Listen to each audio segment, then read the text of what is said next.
Morning, everybody. So we have all gathered here today virtually in the 9th session of our virtual summer school and the 8th master class, which is to be taken by Mr. Tay Julin, who is the Deputy Chief Executive Officer of the Singapore International Mediation Center. The topic for the session today is Pre-litigation Mediation and Med-Arb, which is considered to be one of the most important topics in the regime of mediation, litigation, as well as arbitration. It is also my pleasure to welcome Mr. Sanpreet Singh Ajmani, who is the National President of Youth Bar Association of India, who will be joining in 5 minutes due to some court appearance. Also, all our patrons of Youth Bar Association of India, who has played an important and immense role in putting forth this session and making it possible for every one of us to join virtually and learn on the aspects of mediation, both in theory and practice. Before we proceed with the session, just a brief introduction of the keynote speaker we have with us today, Mr. Tay Julin. Mr. Tay Julin is a Deputy Chief Executive Officer of the Singapore International Mediation Center. He was previously from the Ministry of Law, where he was part of a team involved in the projects such as Mediation Act 2017, the Singapore Infrastructure Dispute Management Protocol and Ancestral Working Group, which ultimately culminated into the Singapore Convention on Mediation. He has also served as a Justice's Law Clerk at the Supreme Court of Singapore and holds a background in both law and technology. It's our immense pleasure to have you with us, Mr. Julin, today to enlighten us on the topic in our 8th virtual masterclass today. Over to you. Thank you, Rahul, for the very kind introduction, and hello to everybody. I think right now it's 11:30 in India. It's about 1:30 in Singapore now. Oh wait, I got my math wrong. I'm a lawyer. So maybe I can just start by sharing some slides and I can introduce myself to you along the way. And I would like to keep this session very informal. So as I put out in the group chat, if there are questions, just feel free to type them in or even just speak to the microphone. And I'll try my best to answer the questions that you might have.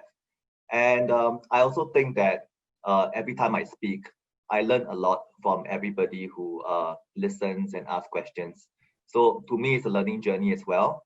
And that's why when I heard from Rahul about this virtual summer school program, I thought that it was very meaningful because it's virtual because for a lot of us now, life is not normal anymore.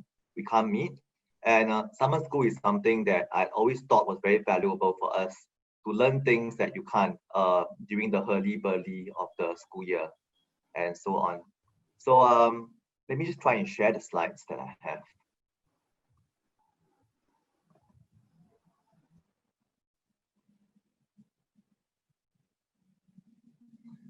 Okay, Rahul, can I just check that you can see the slides as normal? Yes, absolutely. Okay, so the title today of my presentation is really pre-action, pre-litigation mediation and hybrid processes. And Rahul explained to me before this session, and so I think the ambit of this session will seek to go beyond the 101 of what mediation is, and instead we'll go into how mediation can be applied to particular contexts in resolving problems, commercial issues and otherwise. So as Rahul mentioned earlier, I was in the courts previously for a short while before I went to the Ministry of Law, where I got involved in helping to reform the country's, Singapore's mediation frameworks for mediation, like the Mediation Act in Singapore, and then the Singapore Convention or Mediation Act, which is essentially the statute that translates the convention into Singapore's obligations domestically. I'll just go on to the next slide. And the roadmap for my talk is like that. I intend to speak about SIMC before I go into why we should think about mediation as an out-of-court action. And I think the best way to situate this discussion is in the context of COVID-19. And the third part, I'll then go on to hybrid mechanisms like Med-Arb, Med-Arb. And if you have any questions at all, please feel free to just ping me. So I'll start with SIMC. And we are not for profit private company, but we were launched in 2014 by very important members of the judiciary and the executive, the Chief Justice Sundaresh Menon in Singapore and Mr. Shanmugam, our law minister. And we are what you call a designated mediation service provider under the Singapore Mediation Act. And this is actually quite important for enforcement purposes. And I'll go into that later on in the discussion. Just a snapshot of our services. Essentially, the way to think about SIMC is that we are cross-border specialists in dispute resolution, in particular mediation. So we run cases.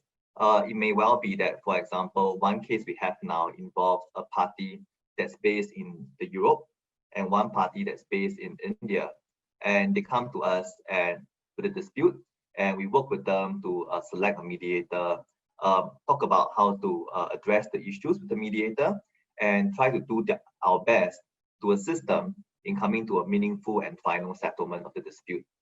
So because we are quite cross-cultural and quite international, we have more than 70 international mediators, and I'll show you some pictures later of them, that practice in over 17 jurisdictions. And our services beyond mediation and standalone, there's also Med-Arb, which is the topic that I'll explain later as well. And quite recently, we have what you call the SIDP, Singapore Infrastructure Dispute Management Protocol. This essentially is, it goes beyond dispute resolution and further upstream into dispute avoidance and management. And the best way to explain this service is that instead of having an ad hoc board that is convened after a dispute, parties to a complex project will look at appointing a standing body of expert neutrals who will work with them throughout the life of the project. And this is very important because they know the project so well, they know the parties so well, every quirk they have, every interest they have. So they are very well placed to detect a whiff of a dispute before it even happens.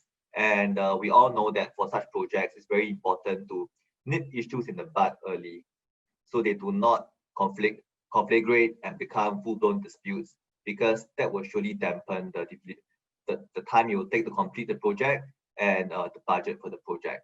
So that's something new. But our mainstay for now is still mediation services. And I mentioned a little bit about the international panel that we have. And Rahul earlier mentioned that you have the honor of listening to Mr. Sriram Panchu for your next session. And he's there. And we have people from Singapore, Japan, US, all over the world. And that's important because we give the parties choice. And later on, I'll explain, but it's actually very important who you pick for your mediator based on what dispute you have, who the parties are, and what the stakes are. This is just a graphical representation of where the mediator or where the neutrals are located. Case management. So we are actually quite a young company. We've been around since for about 5 years now, but we have punched above our weight, and we have to date mediated about 115 cases. The dispute value is about 4 billion Singh, and this is important because we always tell people that why not try mediation? And one important reason is out of 10 cases, about 7 to 8 cases actually end up in settlement, and that's amazing. So for the time and the cost that you invest to resolve a dispute, you have an 8 in 10 chance of succeeding in resolving that dispute, even if partially. That also makes a big difference. And later on, I'll explain more about this. And in this pie chart on the right side of the screen, you will see the overseas users that SIMC has. And you can see that one big segment of this pie chart is from India. And that's also where we have been, you know, among some other countries in the past few years until this year. So for example, we have been to India, and we work with our partners and friends in India. And I'm very happy to report that we have many of them to share on mediation together with them. So for example, CAMP and Mediation Mantras are just two of our partners who are very important. and who have taught us a lot about mediation as well. And see the pictures here.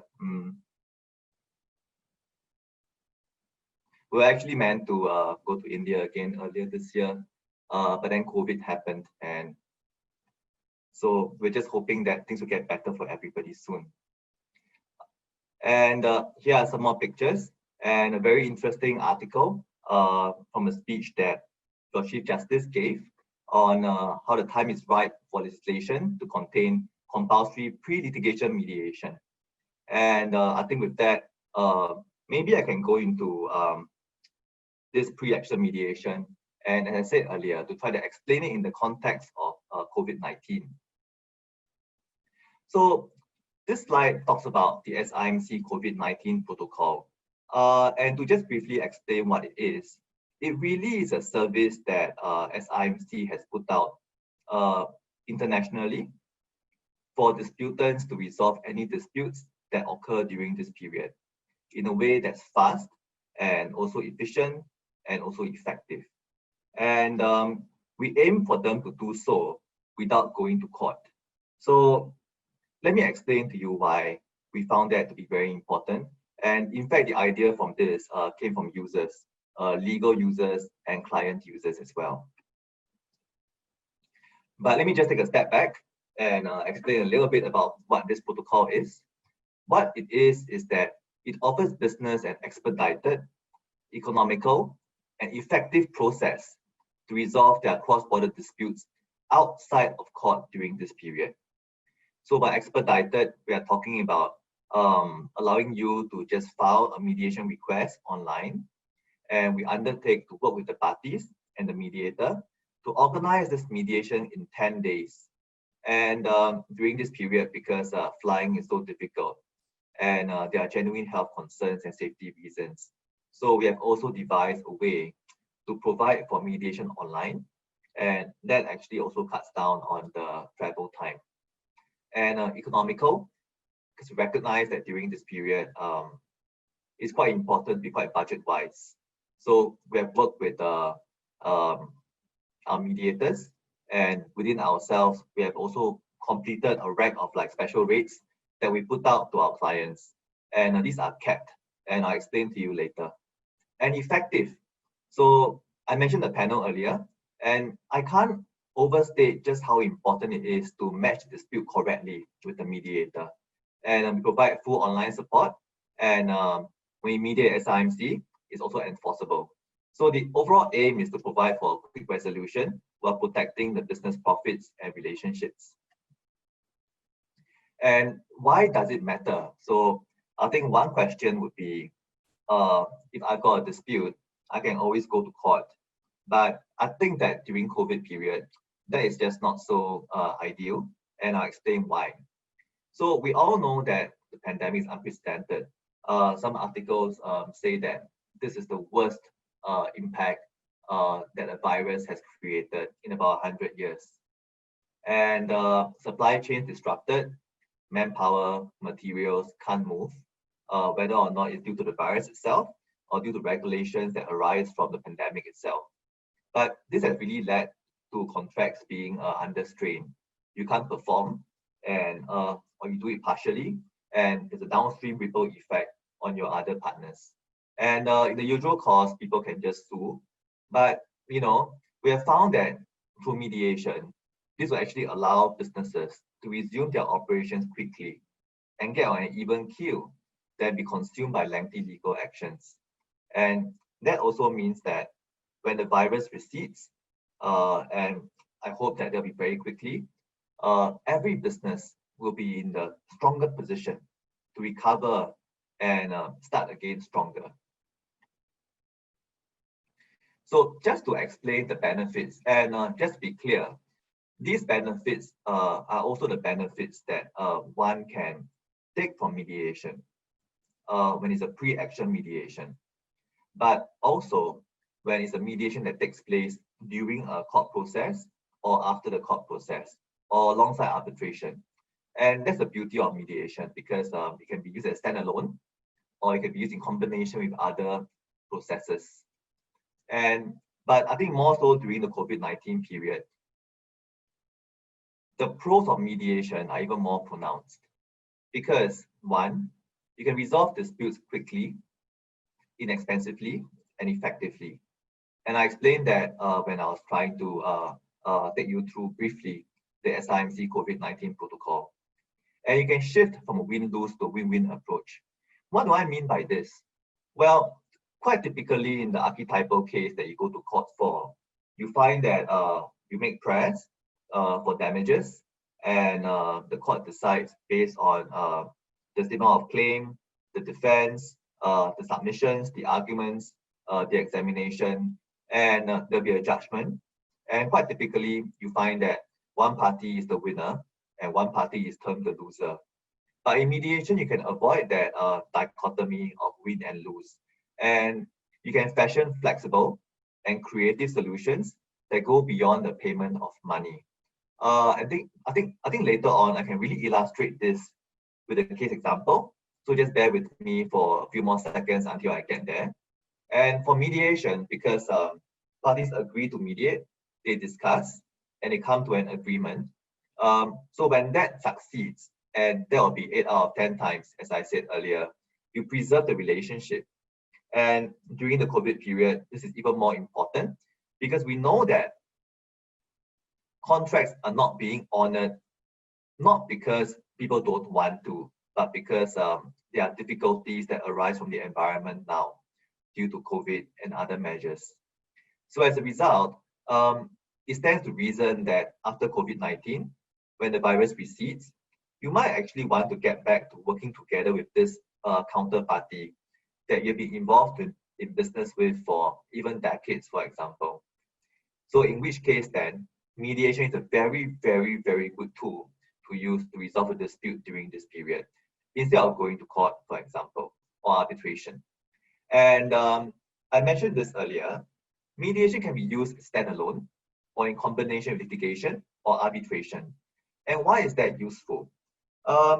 So I mentioned that maybe about 7, 8 out of 10 times when people agree to mediate and they mediate, they do settle, but sometimes they don't, and there are many reasons for this. But when they don't succeed and they go for an adjudicative process like going to court, you will find that you have streamlined the issues and you are quite clear about the issues when you go into litigation or arbitration. And that's important because it means time and cost savings. And the last point, the point that I brought up earlier, if you mediate, if you mediate first, you try to talk it out and not fight it out, you are in a stronger position to recover from all the uncertainty that have arisen during this period. And maybe I can just briefly explain how mediating now during this period works. So you don't go to court. You go to our website, you can file, and based on that, SIMC will come into the picture. We'll help parties to go and select a mediator, arrange for the exchange of documents. This is our case registry. And we may have pre-mediation conferences. In a way, it's like a pre-trial conference in the court context with the parties and the mediator to discuss how best to resolve, to structure the discussions for the dispute. And number 3, we then organize the mediation. So in the usual course of things, it can take place face-to-face. But during this period, because it's difficult, we can do it online as well. And we even had some hybrid mediations. So hybrid being that some parties who are in Singapore and are not so constrained by travel restrictions can attend at a particular place for the mediation with the mediator. But their clients who could be from other countries and are more not well disposed to fly in, they dial in remotely. And we can arrange for that as well to make people feel like they are there in the same spot. And the 4 would be post-settlement, when you agree, e-signature and follow-ups and so on. This is the rates. I wouldn't really go through it except to just make the point that these fees are discounted fees, and we have compared them to the fees if people chose to go to court instead. And I mean, I can't speak for the for every context, but in the context of Singapore, for example, these fees are much cheaper for a dispute than if a party would choose to go to court. And just a little note on mediation during COVID-19 period. So I mentioned earlier about how it's quite difficult to have everybody assemble in the same spot these days. So if you see this picture on the right side, that's a picture of an actual mediation. Of course, with permission of all the counsel, and depicted here are the mediators and the counsel. The clients are the ones who are overseas, and so they dialed in. And so we arranged for them to be in the same room, around a table, to engage in the mediation. And that's what I mean by mediating during this period. And maybe I can go to a case study just to illustrate the benefits of pre-action mediation, or even mediation at any stage during the proceedings, because the benefits cut across the stage that you are in. So we had a case some time back, and this case involved a lifestyle tech company that had some very cutting edge products. And what happened was that this company found out that there was somebody who was selling its products without authorization. So the company had no idea where these products came from, but they were genuine products, and they were being sold on e-market platforms on the internet. So this person was tracked down and he was sued, and you can imagine, because the brand equity of this product is huge. So the potential damages were also huge. And but it came from mediation. And I think that what happened in the end was that after only a day of discussion before a very experienced mediator, they settled. And they settled in this way. The company agreed to discontinue the lawsuit in return for a payment by installments from the seller. And I think you will appreciate that the terms are confidential, but this payment is something that they had agreed upon, as opposed to going to court and having the court issue a judgment on the payment and the judgment debt. And what really turned the mediation was the fact that at some point in time, they went beyond their legal positions. This is my course of action, and you owe me this much, you should pay me this much. They went beyond that to talk about what they really wanted. And I mentioned earlier about how the company doesn't have full insight into how the goods came to the market. And so the breakthrough came when the seller agreed to collaborate with the investigators of the company to investigate on how the goods came into the marketplace without authorization. And that was something that really met the interest of the company. And it also met the interest of the seller, because the seller's key idea is that he may not have known exactly what was going on. He's a part of the supply chain, but he really wants to avoid the lawsuit and the damages that may follow. And that to me is an example of how parties can agree on a creative way to resolve the dispute. And you will appreciate that quite typically when you go to court and you sue, you may not get an injunction or an order for one party to collaborate for investigations. Quite often it's limited to monetary payments. So that's the beauty of mediation. And maybe it's useful for me to go into some factors that will lead to success in mediation. I think that if you ask me, one of the most important factors is that parties must actually want to mediate. They must have this mood to mediate and to give and take and settle and collaborate. Otherwise, it's quite difficult. And I can only say that, for example, sometimes people are still very, it's very early stage, and they're not so in the mood to give and take. But later on, as things wear on, they may have a different view of things, and they'll then go back to the table and they do succeed in mediation. So timing is also very important. Then the role of the mediator. I spoke about matching the neutral to the dispute earlier, and that's very important. You want somebody who can connect with parties, build rapport, help them move from their positions to their interests, and figure out their bargaining zone. And in a way, help them to talk to each other as the screen and the mirror. So they can see each other and they can see the other party. And through that, you find that things can move very quickly. You just connect. The role of the lawyers. So for SIMC commercial mediation, quite often, these sessions also involve the lawyers who are present as mediation advocates. And so they assist the mediator. They also assist their clients as well. And everybody is just chatting very in a very friendly manner. It's quite unlike in court where you are making submissions and making arguments. And it's very important for lawyers to understand the benefits of mediation, because quite often we rely on them to explain to the client how to approach the mediation. So you don't file your submissions for court for mediation. You do a case statement that's fairly, you have agreed facts and so on. Whatever it takes to move the discussion along in a very constructive fashion. And role of the institution. Here I'm talking about, say, SIMC, for example. And what we do sometimes is that one party thinks about mediating, but the other side is not so convinced. So what we do sometimes is that we actually persuade the other side. Maybe not persuade, but we explain to the other side about what is mediation and how it works and how it's completely without prejudice. You can discuss in a very safe zone and very safe space. If you don't succeed, you can still move on to other aspects of dispute resolution. And timing, I mentioned earlier.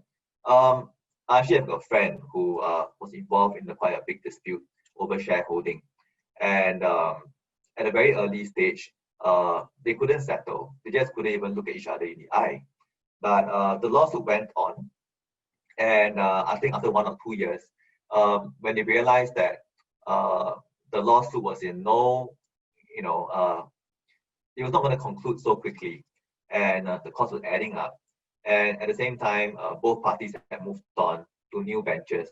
Then they did come back to the table because they realized that this issue could have just been mediated quite quickly instead of going through a lawsuit for 1 or 2 years.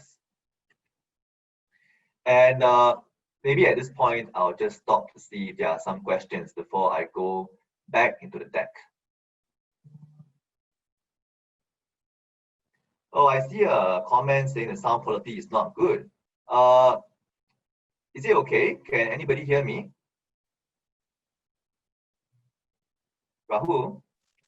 Yes, we can hear you. Okay. Pashan, so just let me know if the sound is still bad on your side. I've got a question on Civil 19 made industries as non-performance. That is actually COVID-19. Okay. Yeah. So, okay. So this question is really about what does the mediation focus on? Extension of time or completion of payment? Well, so for example, it can be anything. So for example, we have cases where they agree to take less payment for now, but maybe when things improve, they may enter into new agreements. So they can structure quite creative solutions. It's not just about trying to get what the contractual terms say you should be getting, but you can actually agree to vary the contract through mediation. I hope that answers the question. Then from Chatner, in situations where the parties are referred to mediation by the court, when they don't execute the order or follow up settlement, parties can move to court for the implementation of the same.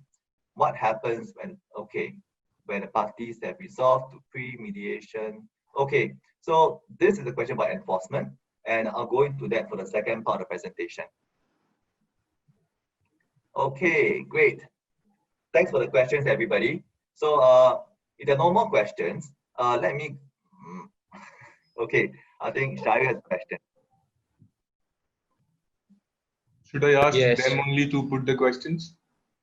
Sorry? Shall I ask the participants to put the question? It will be easy for you to understand and answer. Let me just take this through first, and then I'll go back to the deck. Okay. Yeah. So Hamdan has a question on using mediation as one of the processes in contractual agreements like arbitration. So I think what you're referring to is a hybrid or tiered dispute resolution clause. And that will actually be a subject of the later discussion. So I'll park that for a while. And okay, this is actually a state-to-state mediation thing. Okay, so the scope today is about commercial cases. So as for state-to-state mediation, I'm not well placed to comment on that, but I am aware that there's some discussion about that in the academic circles. But maybe I can leave that for a different time. But thanks for the question, Shayo. Okay, maybe I'll go back to the deck now.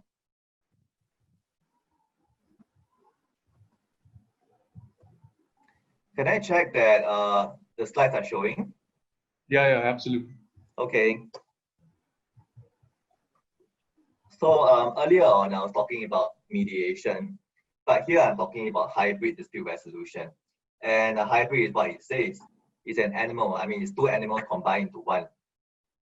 And mediation is something that is quite useful for that. And maybe you can take a look at this rainbow chart. And I'm not sure if it's clear to you, but on the left, extreme left, you got negotiation. Then as you venture towards the right side of the rainbow, you have dispute avoidance, and dispute board goes there, what I mentioned earlier during the presentation. Then you go towards the right, you have mediation. And when you go to the extreme right, you have litigation and so on. And I think the main way to think about it is about control, the extent to which parties have control over the outcome. So for example, if you are in negotiation, both sides have full ambit to decide to negotiate, what to negotiate about, and if they are going to settle or not. But if you're going to court, once you go to court, in a way you are bound to respond to the parties, and you have to just wait for the judgment. And when you get a judgment, you have to accept that you make your best arguments, and what the court decides, we must respond and carry out the judgment terms. But that also means that for mediation, for example, the question has always been that you've got a lot of control, but how do you ensure that people keep to the terms of the agreement? Because anybody can agree to sit down and discuss something, and you go into an agreement and sign a contract. But what happens? Can you ensure that the other party is going to pay as he claims that he will pay in the agreement? And you appreciate that for, say, a court judgment, there's no issue with that because you submit to the court's jurisdiction and you respect the courts. And if you don't pay up, you go to the court and you get a bailiff to enforce against the assets to a writ of seizure. But how do you do that for mediation? And that is going to be the second part of this presentation. One way would be hybrid, AMA, arbitration, mediation, arbitration. And I think the very simple way to explain it would be, let me see what the next slide says. Okay.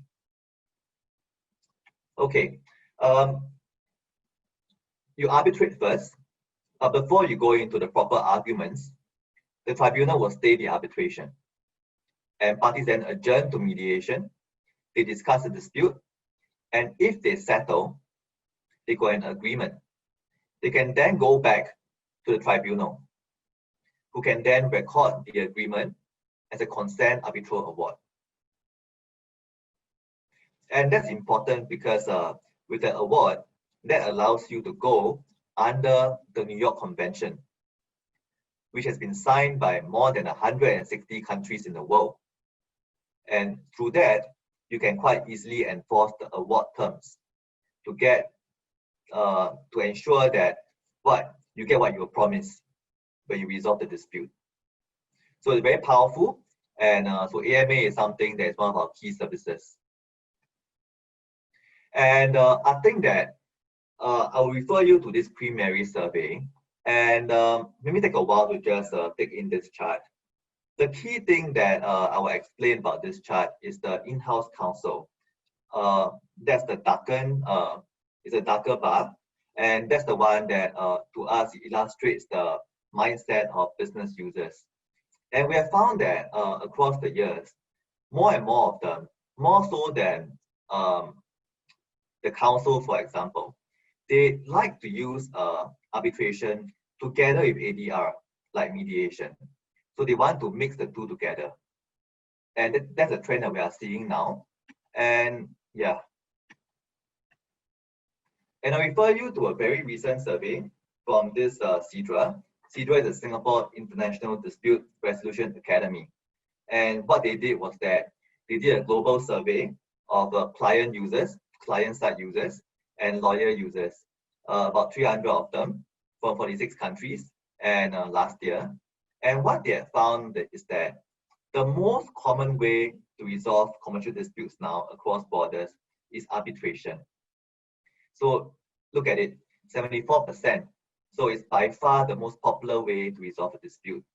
And if you go down, you see litigation, and then you see hybrid and mediation as a fairly third or fourth, and neutral evaluation. I see some hands being raised now.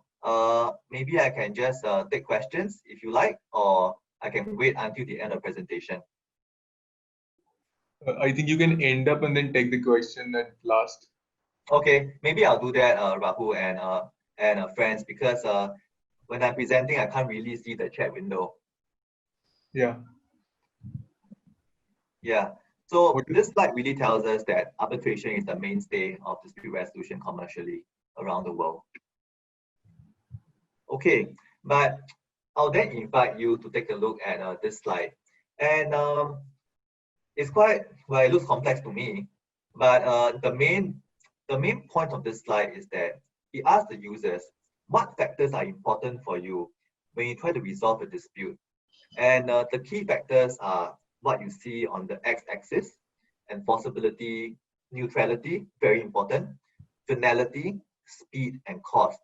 And users of arbitration, mediation, and litigation all ranked, all indicated just how important they saw each factor to be. And if you go to the left, enforceability, and you go to the third, finality, you will find that people who use arbitration, they use arbitration because they value the importance of enforceability. How do you ensure that the other party keep to the terms of the bargain? And they also value finality. Can you have a once and for all way to resolve the dispute, so it wouldn't come back and haunt you? So these are two important reasons why users chose arbitration. But I'll invite you to then look at speed and cost. And you see the gray bar in the middle. The reason why most people choose mediation is for the reason of speed and cost. Because for mediation, you can organize it within 10 days, for example, or a few days. You can discuss it within a day. You come to a binding agreement, and so it's really fast, and it's not very expensive compared to a protracted proceedings in court or arbitration. So there you have it. And the next slide is used. So it's similar to the previous slide, except that this measures how satisfied they were using what they used. And again, you will find that when it comes to enforceability and finality, those who use arbitration, they were satisfied. And that's why they used arbitration. Whereas for speed and cost, is mediation. So the upshot is this, right? What this suggests to me is that if you want the best of both worlds, one way to get it would be to have mediation with the benefit of enforceability and finality. And that takes us back to a hybrid way to resolve disputes. Because as I mentioned to the IP case earlier, that example, you can have a very creative solution. It's very flexible, and there's speed and you save cost. But at the same time, if you use Up Man Up, through Up, you get the award, you can enforce it around the world, and you get the finality and the enforceability benefit of arbitration. So best of both worlds. So as of June 2020 at SIMC, we have about 20 cases and involving parties from British Virgin Islands, Cayman Islands, Germany, India, Singapore, and Middle East. And the rate of success is similar to standalone mediation or normal mediation. Our overall statistics for 80%. So it's a very good percentage. And besides Med-Arb, I can also suggest to you there's a different way of combining a hybrid. It's Med-Arb. So Med-Arb is more commonly seen in China.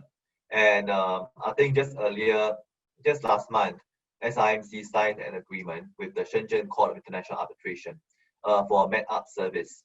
And under this service, where SIMC administers a mediation, it may be eligible for recording as an arbitral award in China by the SCIA. And that actually allows the parties quite an easy way to enforce the awards in China. And but maybe I can take a step back now and talk about the issue of enforceability, which is really a question that was brought up earlier. So hybrid processes like Med-Arb, Med-Arb allows a party to get the best of both worlds.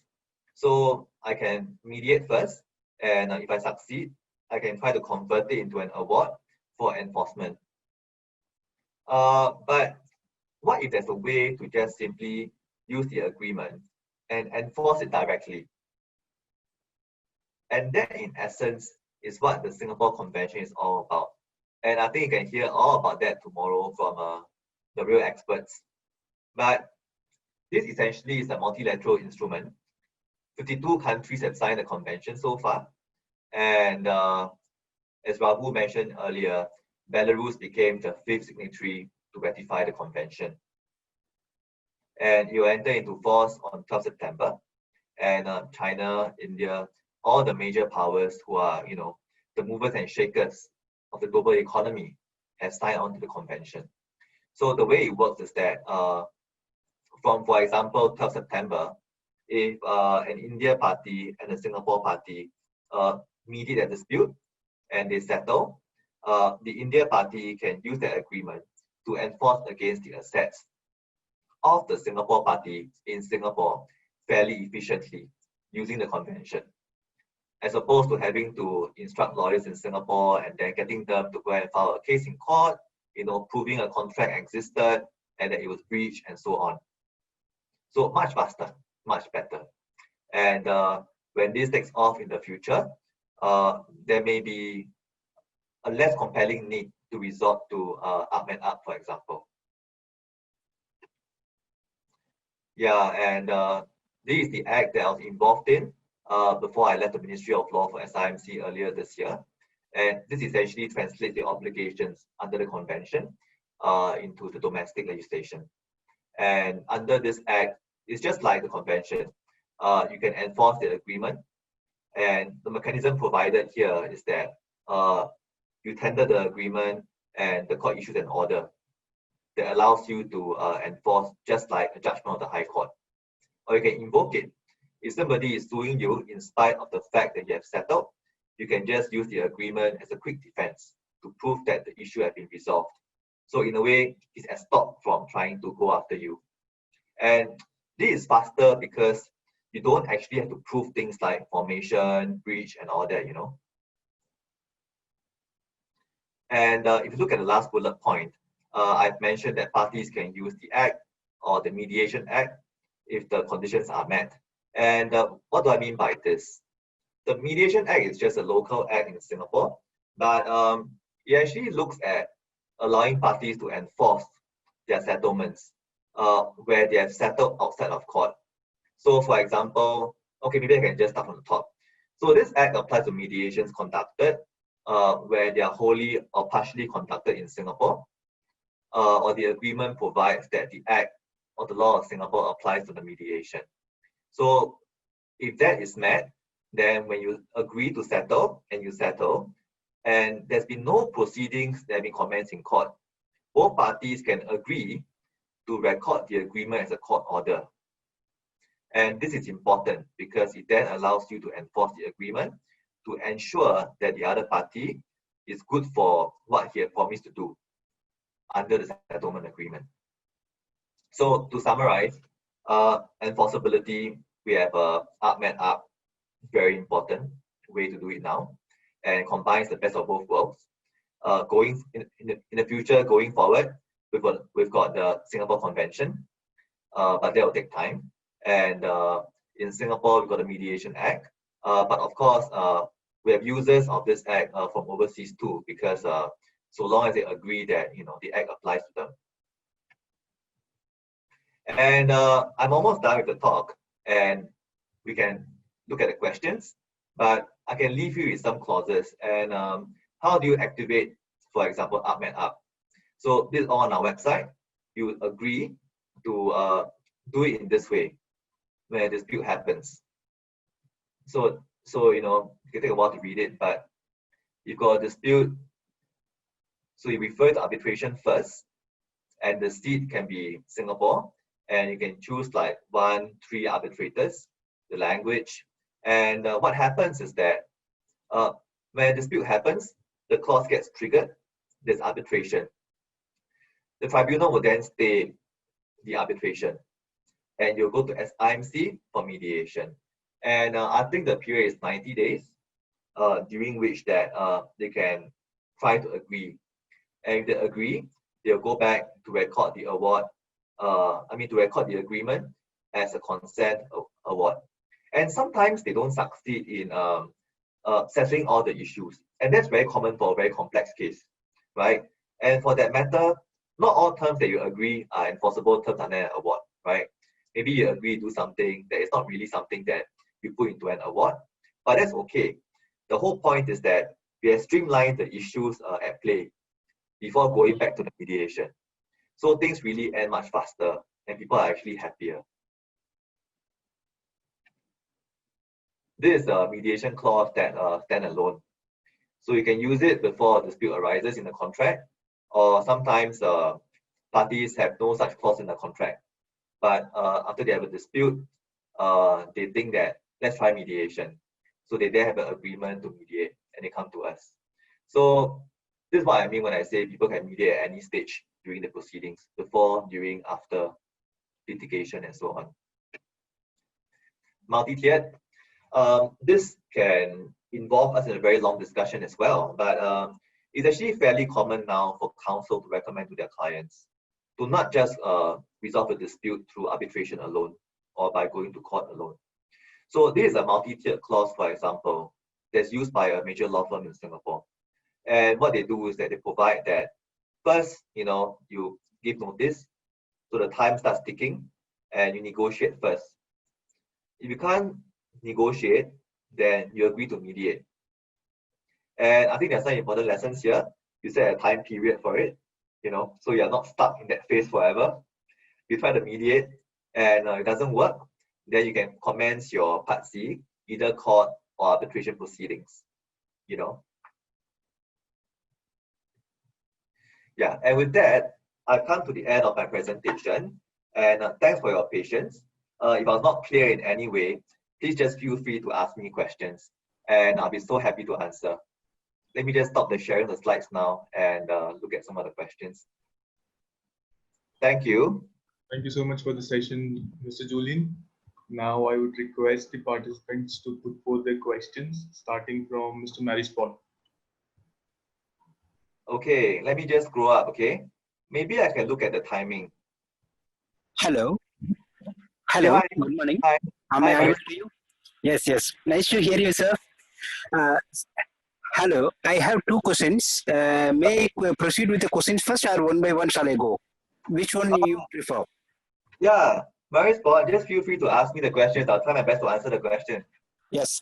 First one, since you highlighted a lot of foreign parties also come to Singapore Mediation Center, so I would like to know which kind of disputes are mostly settled as far as foreign parties are concerned. This is one thing. Second one, how far Singapore is facilitating the resolution of criminal cases, especially small claims, criminal cases. So these 2 questions I have.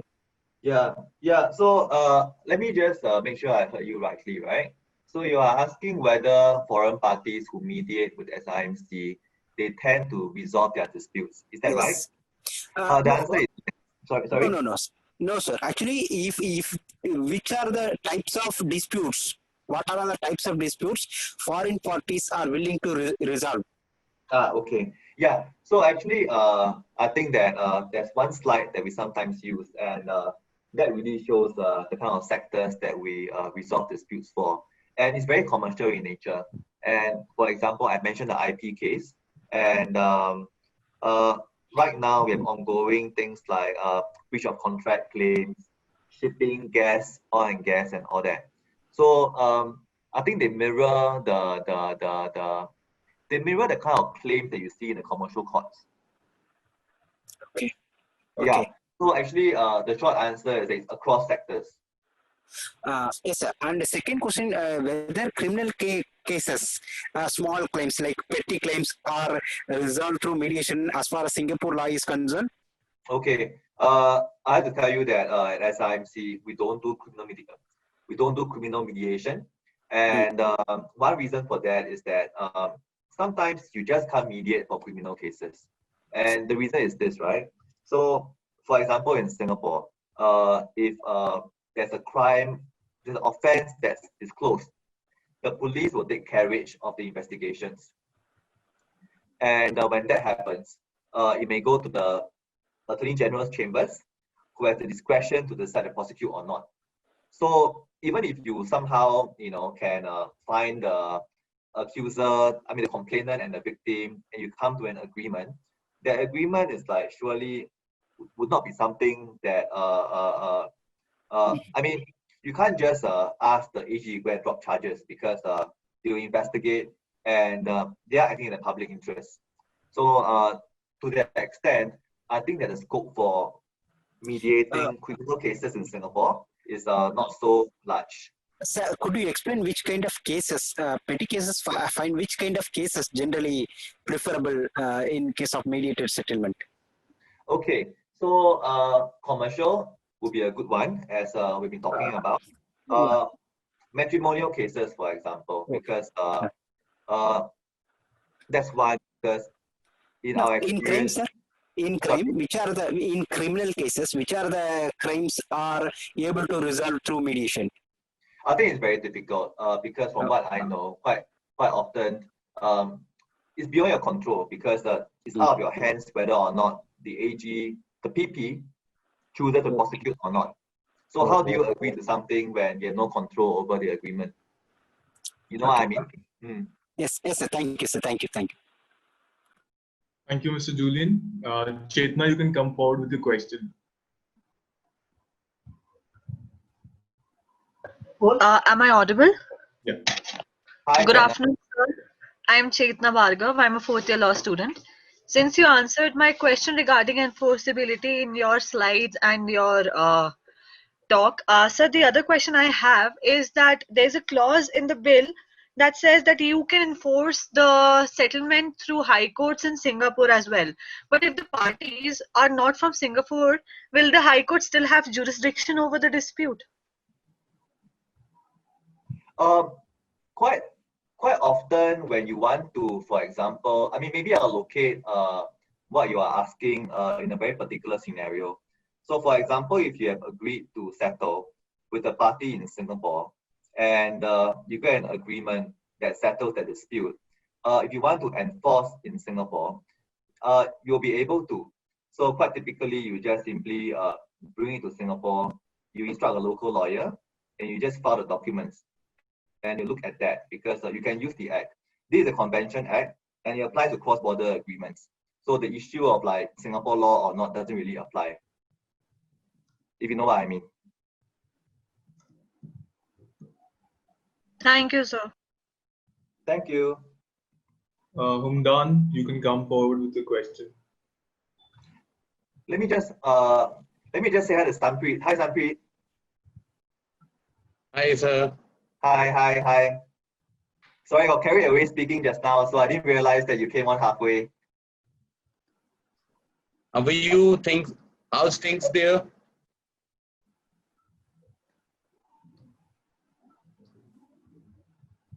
Hello. Hi, Sanpreet. Am I Sorry, a bit audible? patchy. You are, but it's a little bit choppy on your side. Yeah, I think there is some technical issue. Am I audible, Rahul? Yeah, you Yeah, are audible. There's a little technical problem from yeah, your just a side, I little guess. bit of choppiness. But Yeah. you're okay. I can hear you. I'm just saying hi. Hi. Hello, sir. Good afternoon. I hope I am audible because the connection is pretty bad here. I saw in your Queen Mary University slide where arbitration is the predominant way of choice of the parties. But with the Singapore mediation, do you think that the shift will be more towards mediation from arbitration, especially number of countries signing into the mediation accord is increasing? What is your view on that? Yeah. Well, Hamdan, thanks for that. That's actually a question that keeps us up late at night because, I think the fact of the matter is that we believe in mediation and its efficacy in resolving disputes of almost any nature. But the fact of the matter is that the mainstay now to resolve disputes on a cross-border commercial plane is arbitration. And it's taken arbitration many years to get here.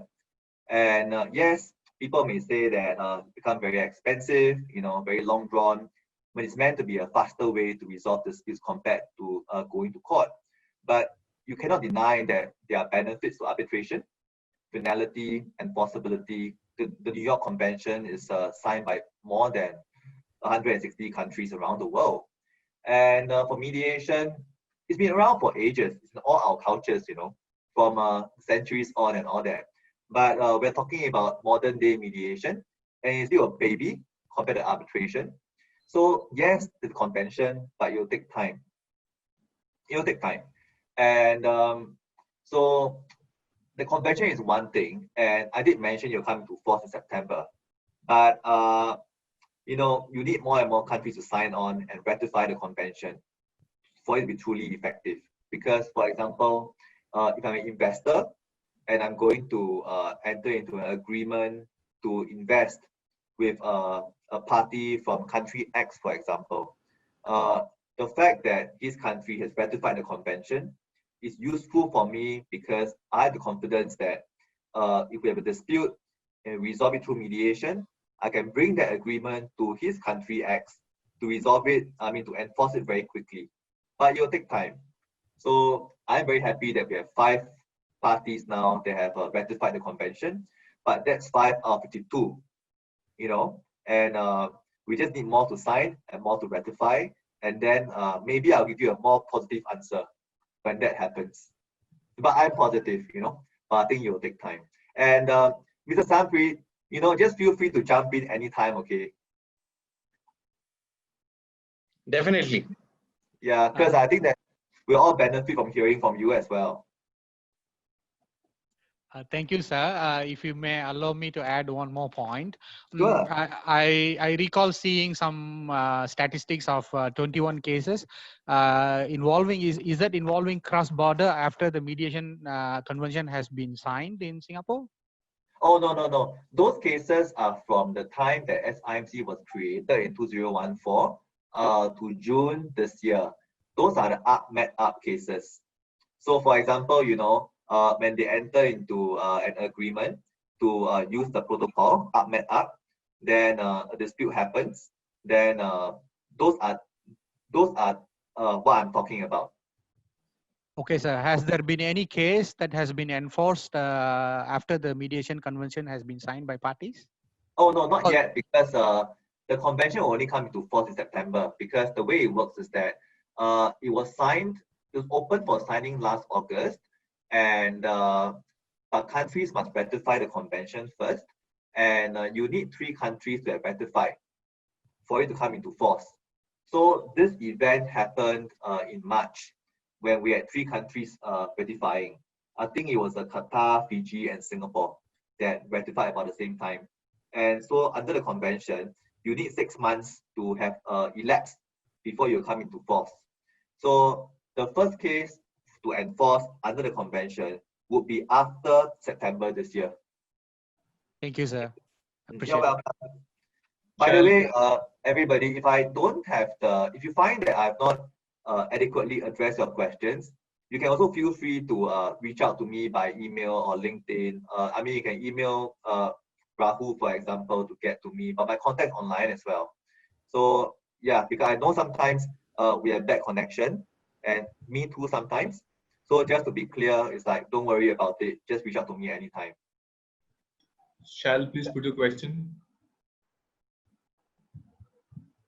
Yes, thanks, Rahul. Shall I think Rahul, you take the question. so the question is, apart from the commercial cases of dispute, how much mediation as a process is successful in resolving border disputes between two countries? Yeah, I think I explained this earlier because I'm really no expert in state-to-state mediation. I know that it is something that the emerging practice, you know, but I'm so sorry, I have no expertise on this area. All right. So next question from Ashutosh. Ashutosh, will you put your question or shall I put it? Okay, so I the think you may question take. is, which substantive law will apply during mediation process in international arbitration?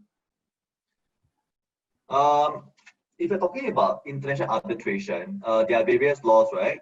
There's a governing law of the contract and there's a law of the arbitration.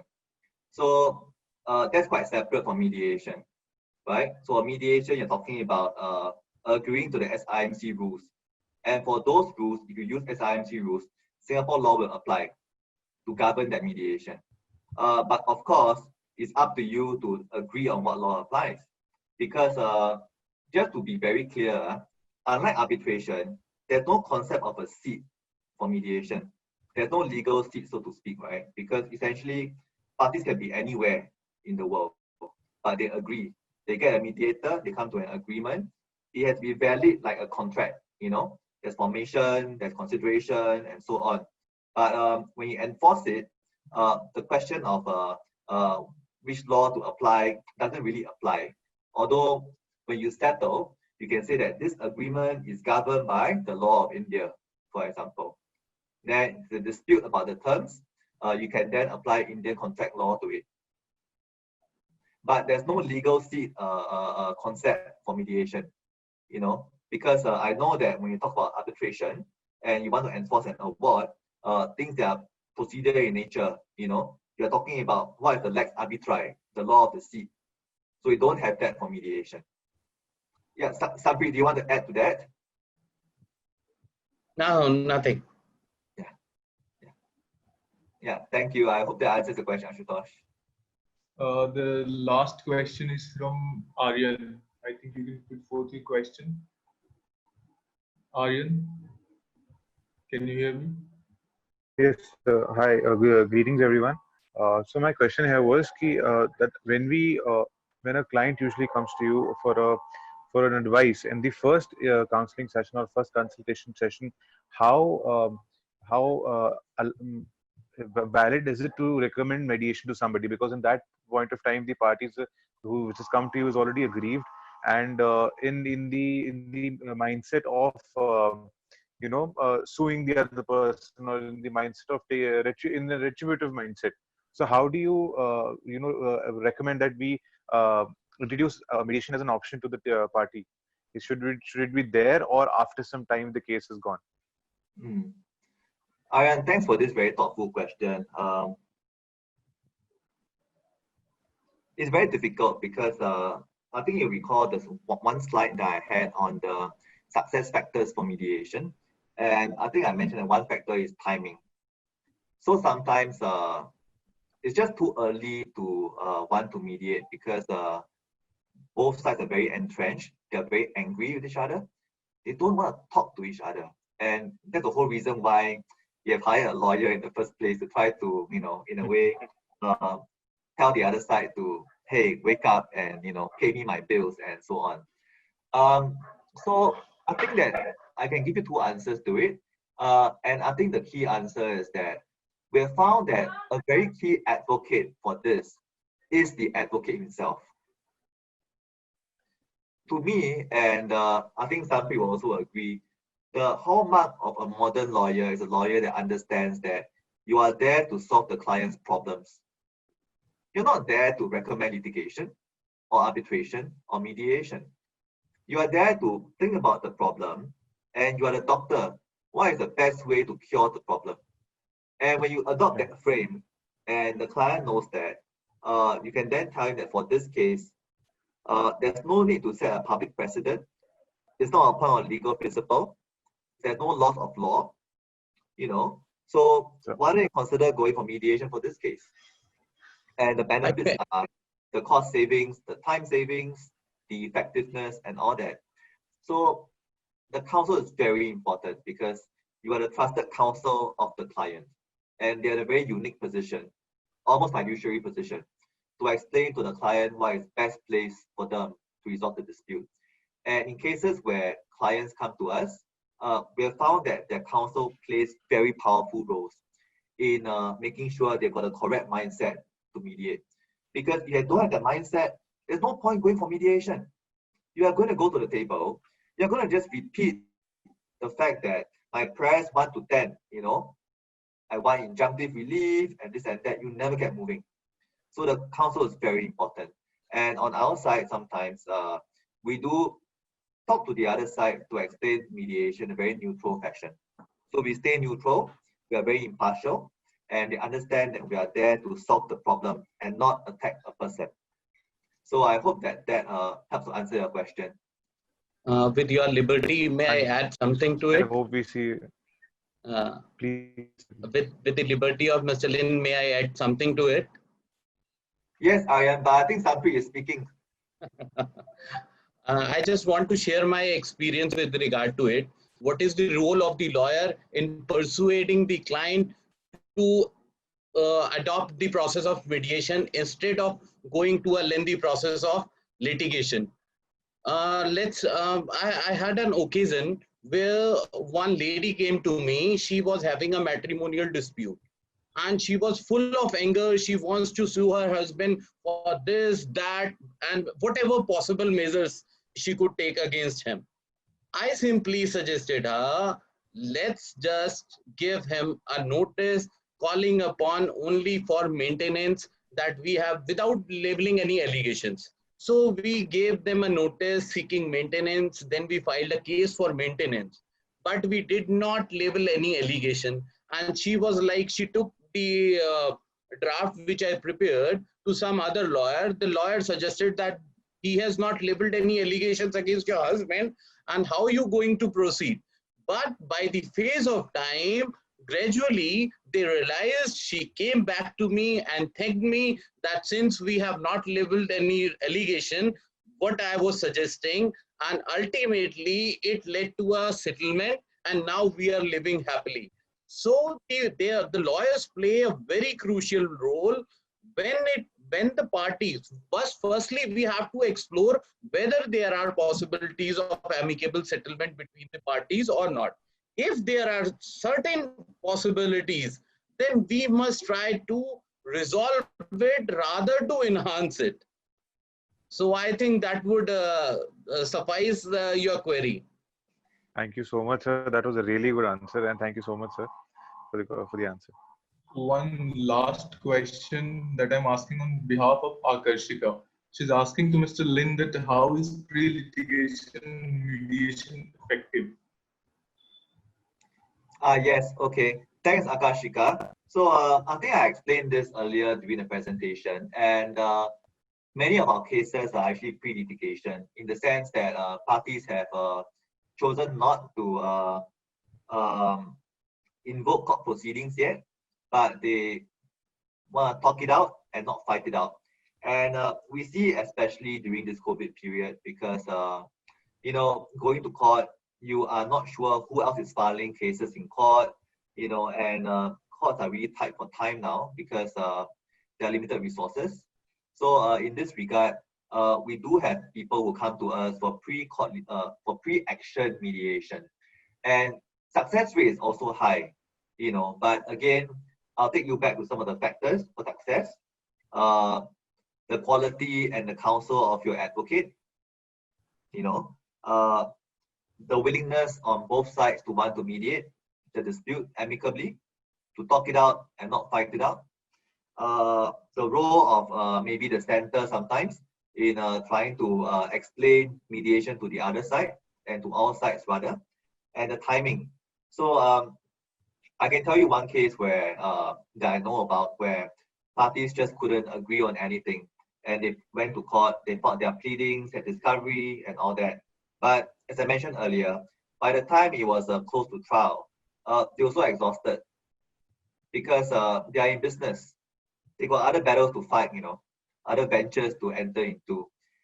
And as the time goes by, it's just less and less viable to want to go to court and win-lose outcome. So as a result, they went back to the table to mediate for a second time. So as a result, that's really good because that is actually during court mediation. Yeah, and it succeeded. When it couldn't succeed pre-court, but there's no one size fits all, right? So there are many factors, but I would say it's very effective because even if you do not succeed in the mediation before the action, quite often you are a lot clearer about the issues at stake going into your litigation arbitration. And you may have settled some issues like timeline issues, you have agreed on some common documents before you file your pleadings and statement of claim. And I think Sanpreet can tell you that it makes doing the case a whole lot easier, for everybody. Adding one more question to it, the parties are little hesitant to adopt Med-Arb process because of the confidentiality attached to it. They feel that the confidential information that they've shared during the mediation process can be used against them in the arbitration process. So what's your take on this?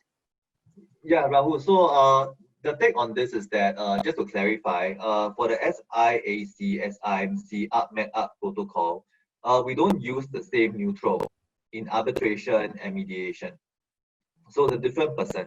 So we do that to avoid any perceived, how do I put it? Any perceived conflict of interest in terms of different modes of dispute resolution.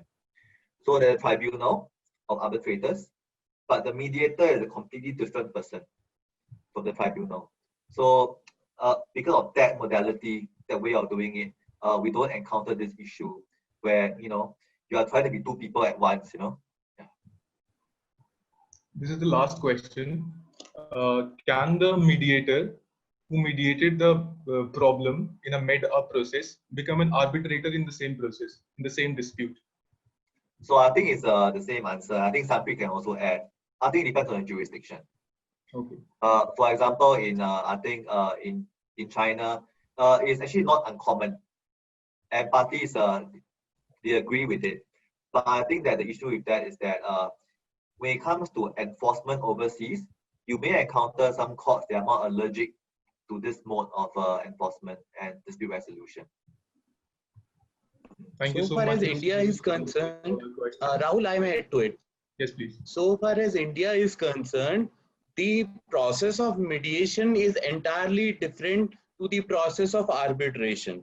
In arbitration, we have a statute in our country, but so far as mediation is concerned, there is no specific statute as such, though that is under process. So the mediator who has been engaged in the matter to resolve the dispute between the parties, he can really not act as an arbitrator so far as our country is concerned.